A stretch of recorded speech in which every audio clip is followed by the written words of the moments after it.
पिंपरी चिंचवडमधील चरहोली अलंकापुरम चौकाजवळ गोळीबार 1 ते 2 round fire करत नितीन गिलबिलेवर हल्ला। गोळीबारात नितीन गिलबिलेचा मृत्यू। हल्ल्याचा सीसीटीव्ही समोर। नितीन गिलबिलेच्या सोबत असलेल्या मित्राकडूनच गोळीबार। आगामी निवडणुकीसाठी पिपाणी चिन्ह वगळल्यानंतर रोहित पवारांचं ट्विट देर आहे दुरुस्त आहे असं ट्विट। लोकसभा आणि विधानसभेला पिपाणीचा मोठा फटका बसला तेव्हा निर्णय घेतला असत तर चित्र वेगळं असतं। ट्विटमध्ये उल्लेख। निर्णयानंतर रोहित पवारांनी मानले निवडणूक आयोगाचे आभार। विधानसभा निवडणुकीप्रमाणे नगर परिषद आणि नगरपालिका निवडणुकीसाठी आता खर्चाची दर सूची लागू। उमेदवारांना खर्चाची मर्यादा। सर्व राजकीय पक्षांना नियम दिले जाणार। इस्लामिक इन्फॉर्मेशन सेंटरचे अमरावती फलक लागल्याने भाजप आक्रमक। खासदार अनिल बोंडे, शिवराय कुलकर्णींसह पदाधिकाऱ्यांनी घेतली पोलीस आयुक्तांची भेट। या माध्यमातून लव्ह जिहाद निर्माण करण्याचं काम सुरू आहे, अनिल बोंडेंचा आरोप। दिल्ली स्फोट प्रकरणात I-20 कार चालवणारा डॉक्टर उमर असल्याचं स्पष्ट। कारमधील हाडं आणि दातांचे नमुने उमरच्या आईच्या डीएनएशी जुळले, सूत्रांची माहिती। तर दिल्लीतील आसिफ अली रोडवरील उमरचा व्हिडिओ समोर। दिल्ली स्फोटाचा नवा व्हिडिओ समोर। उमरच्या फरीदाबाद ते दिल्ली प्रवासातील 50 ठिकाणांचं सीसीटीव्ही पोलिसांच्या ताब्यात, सूत्रांची माहिती। दिल्ली स्फोटातील आरोपींचा 4 ठिकाणी मालिका स्फोट घडवण्याचा होता प्लॅन। प्रत्येकी दोघांच्या टीमकडे आयडी वाहून नेण्याची जबाबदारी होती, सूत्रांची माहिती। तर दिल्ली बॉम्बस्फोटातील आरोपींकडून 20 लाख रुपये जमा। स्फोटकांसाठी 3 लाखांचा एनपीके खत खरेदी केल्याचीही माहिती। आता पाहूया कशी सुरू आहे मनपाची रणधुमाळी, त्या संदर्भातल्या टॉप 9 बातम्या। पुणे पालिकेच्या 41 प्रभागातील 165 जागांवर आमची तयारी सुरू। स्वबळासाठी आमची पूर्णपणे तयारी। जागा वाटपाचा शिंदे निर्णय घेतील तो मान्य, धंगेकरांची माहिती।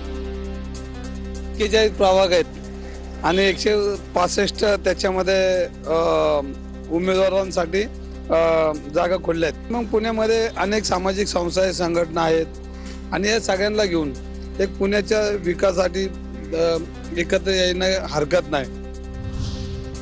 ठाकरेंचा सेवक तोच मुंबईचा नगरसेवक। शिवसेना भवन इथे मनसेकडून बॅनरबाजी। आरक्षण सोडत जाहीर झाल्यानंतर बॅनरच्या माध्यमातून भाजप शिंदेच्या सेनेला डिवचण्याचा प्रयत्न।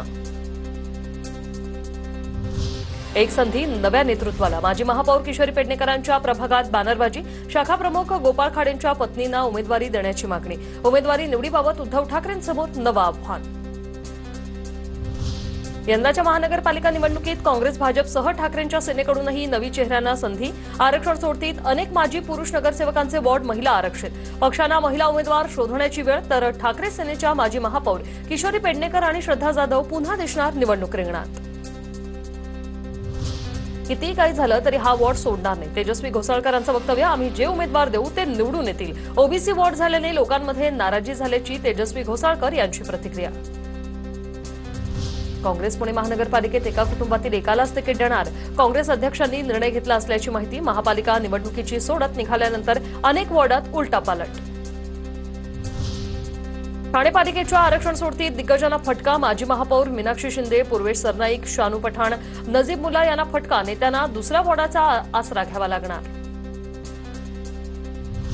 नगरसेवक निवडणूक लढवणार नसल्याचं शीतल म्हात्रेंकडून स्पष्ट। वॉर्ड क्रमांक 7 मधून ज्याला तिकीट देणार त्यासाठी काम करणार, शीतल म्हात्रेंची प्रतिक्रिया।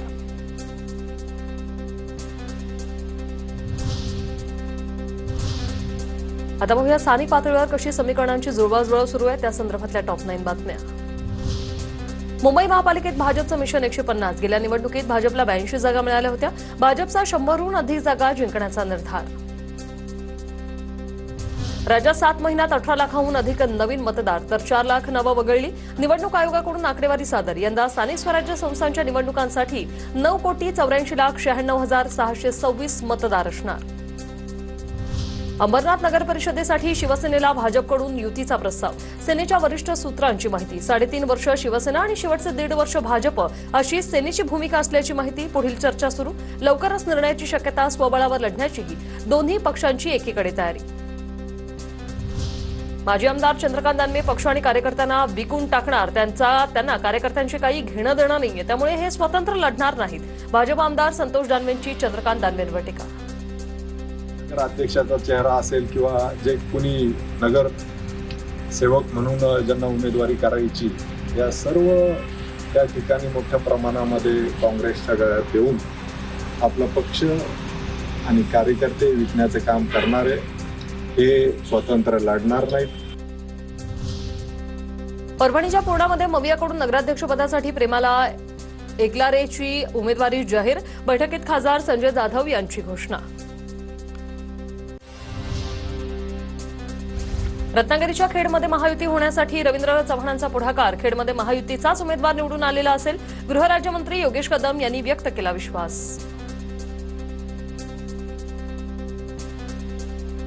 महाराष्ट्रामध्ये युती होत असताना आपल्या खेडमध्ये देखील निर्विवाद युती व्हावी यासाठी रवींद्र चव्हाण साहेबांनी पुढाकार घेतला. मी त्यांच्याकडून आजच्या व्यासपीठावर आभार मानतो.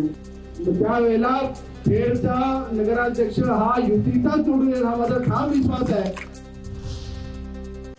जालन्यातल्या ठाकरे गटाच्या पदाधिकाऱ्यांच्या बैठकीदरम्यान उद्धव ठाकरेंचा अंबादास दानवेंना फोन. चालू बैठकीतच उद्धव ठाकरेंनी फोनवरून साधला कार्यकर्त्यांसोबत संवाद. अलिबाग नगर परिषद निवडणुकीत नाईक घराण्याची 5व्या टर्मसाठी तयारी. शेतकरी कामगार पक्ष मवियाच्या माध्यमातून निवडणुकीच्या रिंगणात. त्यामुळे यंदा आघाडी विरुद्ध महायुती असा रंगतदार सामना अलिबागमध्ये पाहायला मिळणार. नवी मुंबई महापालिका निवडणुकीसाठी आरक्षण सोडत जाहीर. पालिकेवर यंदा महिला राज. बेलापूर मतदारसंघातील 51 जागांपैकी 34 ते 35 जागा भाजप जिंकणार. आमदार मंदा म्हात्रेंचा दावा. या निवडणुकीमध्ये आरक्षणामध्ये या जो मतदारसंघ आहे बेलापूर आणि ऐरोळी याच्यामध्ये एक महिलांना सीट जादा मिळालेली आहे. 35 किंवा 34-35 जागा या आमच्या सहज निवडून येणार आहेत भारतीय जनता पार्टीच्या. तर बेलापूरचा हा नवी मुंबईमध्ये वर्चस्व नक्कीच राहणार आहे. त्या निवडणुकीमध्ये